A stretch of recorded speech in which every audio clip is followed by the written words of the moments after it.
Okay, so what we'll be talking about today is metabolic resistance and compensation. So this is going to be very in-depth talking about pretty much weight loss resistance, metabolic resistance. So you may know before coming in that you deal with all sorts of weight loss resistance issues, meaning no matter what you do, no matter how many calories you cut, training you do, you still cannot lose weight. We're going to talk about why today. We're going to talk about what are the potential root causes to why you can't lose weight and what is the actual science and what's truly going on. Because this is going to drive you to understand exactly what it is to get to the root cause and what exactly is it that's going on. So, big thing is that in the beginning, you have a whole dynamic system. Okay, this comes up with all different types of organs, hormones, and body systems within inside your body. They all speak together. So the thing is that medical system looks at everything in isolation. Okay, you have a gastroenterologist looking at the gastrointestinal system. You have an endocrinologist looking at the endocrine system. And you have all these separate things, these separate doctors and everything, but yet no one works together to help actually solve your issue. And that is fundamentally flawed because if you're not looking at the entirety of the picture, then you are not going to actually be effectively helping with losing weight. Okay, and actually reversing your chronic health condition, which we both do here at Complete Vitality Functional Health Coaching. So when we look at things here, I want to zoom in here if it's going to let me. So what we have here is we have that dynamic system we talked about, but what can go wrong, therefore giving you metabolic resistance adaptation. So if we continue to undereat and overtrain, we deal with chronic amounts of stress. It's going to put our adrenals into overload. It's going to cause adrenal fatigue. It's going to cause stress and blood sugar imbalances. But that's further going to disrupt your GI tract. It can cause many food sensitivities because it'll break down the gut lining. It will also cause leaky gut, okay, which also can contribute to those food sensitivities. But then you can also deal with yeast and fungal overgrowth, dysbiosis. And then if you look at the other side, your adrenals are going to impair your sex hormones. Your sex hormones are estrogen, progesterone, testosterone, DHEA is another big one, especially for females there. And once you get suppressed by cortisol with that, that's going to imbalance those hormones, giving you either low progesterone, giving you PMS, anxiety, insomnia. It's going to give you high estrogen, waking around the midsection, bloatery, watery, and then low testosterone, low sex drive. You can't build muscle, lose fat. It's all entirely does that. You can get Hashimoto's, low thyroid, subclinical hypothyroid, low thyroid. You can get blood sugar. Okay, I think you're starting to get it though. And all these things go down to your cells, and now your cells are inflamed. You have impaired metabolism, low thyroid hormone, weight loss resistance, fatigue, low libido, and all those things. So let's get into it. The body's supposed to work like a well-oiled machine. Okay, scientifically determining the balance of calories in versus calories out should be the main factor in whether someone loses weight or gains it. What that means is that if you eat less calories than you burn, you lose weight. And if you eat more calories than you don't burn, you gain weight. So that's normal. But in a well-oiled machine, that's not adapted. But what about everyone else that goes on a diet, implements a new healthy habit, or starts an exercise program, even without even a budge in their weight? How can they be possibly burning calories more than they're taking in? See, the piece of the puzzle that most people fail to understand is that it all goes down to your metabolism, not just calories in, calories out. Your metabolism is what truly significance if you actually burn those calories that you're ingesting. Okay, the metabolism is much more than an endocrine. Just something, I mean, just something that you're born with. It's more than that. It changes throughout time. Okay, so most people think it's diet in, calories in, and then exercise, calories out. But where does your metabolism actually fit in this scenario here? Metabolism is the efficiency of that well-oiled machine that we talked about above. It's the interplay of hormones. Like we're talking about this. This is really what we look at when we're talking about metabolism. That all of these things working in unison is how your body metabolizes, turns your calories into energy to be used throughout your body. You need calories for your sex hormone production, for your insulin, for your adrenal function, GI tract, liver, thyroid, cell, all these things. Okay. So when you consider them that metabolism is around 60 to 70% of your fat burning capability, you quickly realize that your metabolism far outweighs the impact of just diet and exercise alone. Doesn't mean they're not important, but it means that your metabolism influences that way more. So why do people struggle with metabolic resistance? What exactly is it? Who gets it and why? Metabolic resistance is the dysregulation of those body systems we talked about.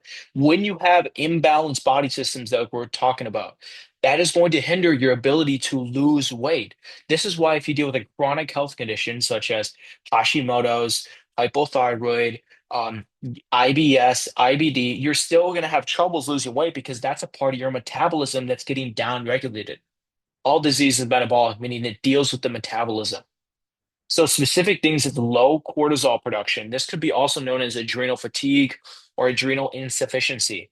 What happens is that when your body is producing high cortisol, chronic amounts of cortisol for too long a time, it's going to suppress your natural production of cortisol from your adrenal glands located above your kidneys. When that happens, it's going to pretty much slow down your thyroid hormone, your immune system, and even your sex hormones. And that's going to cause you to have weight loss resistance, meaning the calories you're taking in are not going to be effectively and efficiently processed in your body to be used as energy because now those systems that do that with the calories have now been suppressed. This is why you still struggle to lose weight despite you eating low calories, because those calories are still not getting metabolized. There's the word metabolism in your body. I hope this all makes sense. And if it does, give me a follow and all those things. So, low thyroid hormone. This is very common. 60% of the population have a thyroid issue and don't even know it. 1 in 8 women struggle with thyroid issues. So this is no surprise. And your thyroid talks to every cell inside your body. When you are dealing with a thyroid issue, you are not going to be able to properly have efficient energy for your cells. Your cells aren't going to properly do what it needs to be, what it needs to do physiologically. Okay. Low testosterone. This is pretty much typical in men and women with metabolic resistance, unless the female is PCOS, which you might see high testosterone or elevated. Okay, imbalanced progesterone to estrogen ratio. This is so common with females. This is the main cause of PMS, heavy periods, missed periods, because you don't have enough progesterone for the luteal phase. You have too high of estrogen because it's not properly getting detoxed, therefore giving you the PMS. Low leptin, resistance. Leptin is the important hormone your body needs that helps with the energy expenditure through the brain. Okay. It is a brain hormone and then immune system overdrive. This is pretty much when the body is so stressed out that the immune system becomes overactive and it begins to attack things it shouldn't, aka autoimmunity, autoimmunity to a specific organ or to the skin or to the joint. Meaning, is it rheumatoid arthritis? Is it psoriasis? Is it IBD, Crohn's, colitis? Now it's going to your colon, organ, Hashimoto's. You see, a lot of autoimmunity has three types: skin, organ, and tissue. It's important to understand. We do all of that here at Complete Vitality. Who gets metabolic resistance? People, basically, metabolic resistance can develop in people who chronically diet and overexercise. So you continuing to keep chronically dieting and you continuing to keep overexercising is the combination of underfueling and putting so much stress in your body that now it is just downregulated all those metabolic systems that we explained up here. It suppressed all these things that help rule what is called your metabolism. Okay. So if you have altercations in your gut microbiome, if you're dealing with a lot of gut issues, and then you also have a bad cycle issues, you have PMS, PMDD, then no wonder why you can't lose weight because that still has to affect your metabolism. Okay. So why does metabolic resistance actually occur? So why does this actually happen? Well, it's your body trying to stay safe. Okay, you have something called homeostasis, and your body just wants to stay at homeostasis. But when you continue to keep stressing all those things, it gets out of that homeostasis. So the continuous stress that chronic dieting, overtraining, and undereating, metabolic conditions placed on the body eventually leads to the metabolism shutting down. If there's insensitivity in cell signaling or hormone dysregulation, and now your body can't hear the message of hormone like thyroid, okay, then you pretty much are going to have to continue to keep working harder, push yourself harder to get the same weight loss goal. But the thing is that medical providers are not trained to test for weight loss resistance, but it should be a telltale sign that there's a disease coming or there's a disease that's occurring right now. Okay. This pretty much leaves you frustrated, confused, and unsure where to turn to. When we look back into our picture here, there's a lot of things going on that you could have that you deal with metabolic resistance. Okay. So now that we determine metabolic resistance, who affects and why it occurs, um, there's like a health continuum you should understand. Okay. You have disease, functional disturbances, and then you have health. So what does that mean? Think back to the first time you decided to clean up your diet and start a new exercise program. The initial stressor on the body's metabolism was positive. You saw results. You lost weight. You had more energy. You feel less bloated, less watery. Okay. So the body's supposed to respond to that stress by communicating within the body systems in altering the metabolism. So now your hormones are improved. Now your gut's improved. Your adrenals have been improved. Okay.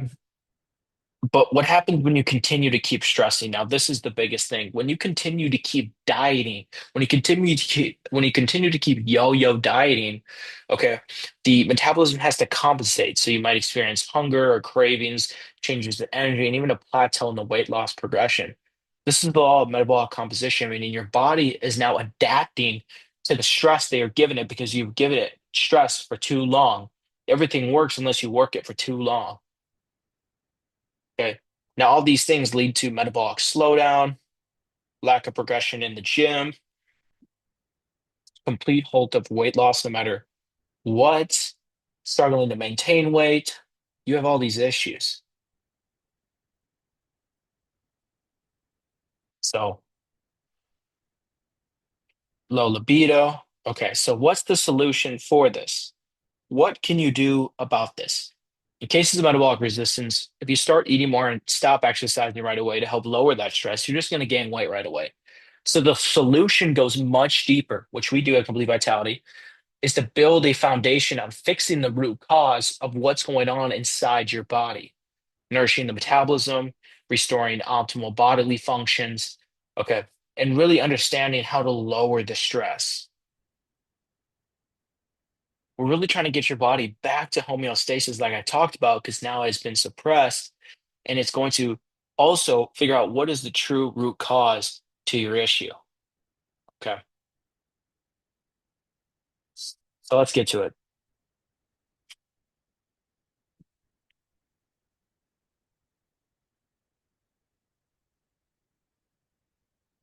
Here's some of the raw health stats, staggering stats in the US market. 6.1 million women will have fertility issues. 6.5 million will lose their menstrual cycle this year. 15 million report joint pain due to arthritis. Do not be another statistic. 15.9 million will get stress associated stomach ulcers this year. 17 million will suffer with depression. 25.8 million autoimmune sufferers total this year. 34.2 million Americans will have diabetes. Many are children. 66 million will have metabolic syndrome this year.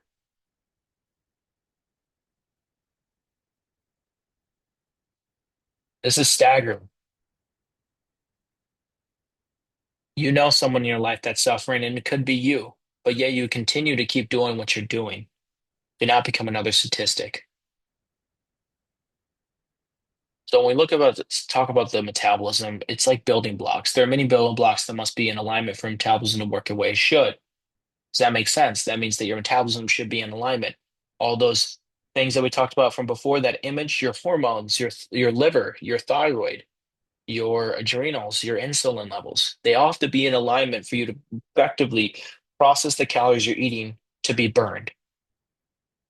Okay. But when things get out of alignment, you can imagine what happens. You don't go from fat burning, you go from sugar burning, meaning you burn your body's muscle tissue for energy, which then downregulates your BMR.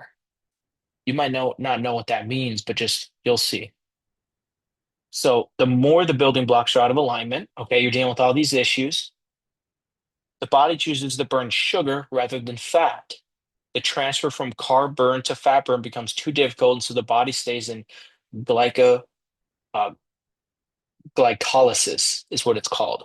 Increase what pretty much means it starts to burn protein rather than sugar. Okay. This will increase blood sugar and result in liver pumping out its reserves instead of the body switching over to lipolysis, the burning of fat. All the hormones and body systems need to be in alignment under an environment of moderate stress, and cell receptor sites needed to be sensitive. It's more about the sensitivity of the hormone in the body more than how much hormone you have in the body. Is the body actually hearing the message? So here's what happens a lot of the times when you continue to keep dieting. It turns down your non-exercise activity thermogenesis, meaning the less you eat, the less you want to move down, want to move around. Non-exercise activity thermogenesis is the calories you burn, not thinking about it. Like me moving my hands right now, that's burning calories. But when you're in a severe caloric deficit and your body's very stressed out, you don't want to do that. You feel like a sloth. You know exactly what I mean. You don't want to get up, all of that. Also, the thermal effect of food. Your body doesn't burn the same amount of calories as it would with normal food. It turns down your exercise activity thermogenesis, meaning you burn less calories now exercising. And then all these other things occur, making it a huge, huge tool for you to have weight loss resistance. So we'll go over this because we already went through this. So how do we actually improve metabolic resistance? Well, the first thing is we have to reduce stress hormone. We have to help with getting your body out of what's called sympathetic state into parasympathetic state. We have to improve your blood sugars. We have to improve the absorption and stimulation of your gut. What that means is that we have to get rid of any dysbiosis or gut issues that are in the gut, and then improve your ability to uptake those nutrients in the gut and utilize it for fuel, aka energy. This is also where we help with lowering the stress from training. Training stress is a type of stress is very manipulable, meaning we can manipulate how much stress we put on you through training, because you can't always change up work stress and life stress and even emotional stress in some cases, but you can change stress with training. So we want to lower training stress. We also want to support the organs and hormones we were talking about before. We want to support your liver, help get rid of all those toxins in your body, dioxins. We want to support your hypothalamus, the pituitary, the adrenal glands. We want to support your hormones, depending on testosterone, estrogen, progesterone. We want to support your blood sugar and thyroid hormone. These are specific supplements, and there you go. So, hopefully, this video was helpful. And if you're looking to take a root cause approach to chronic health issues, heal and get back your life, and message me root cause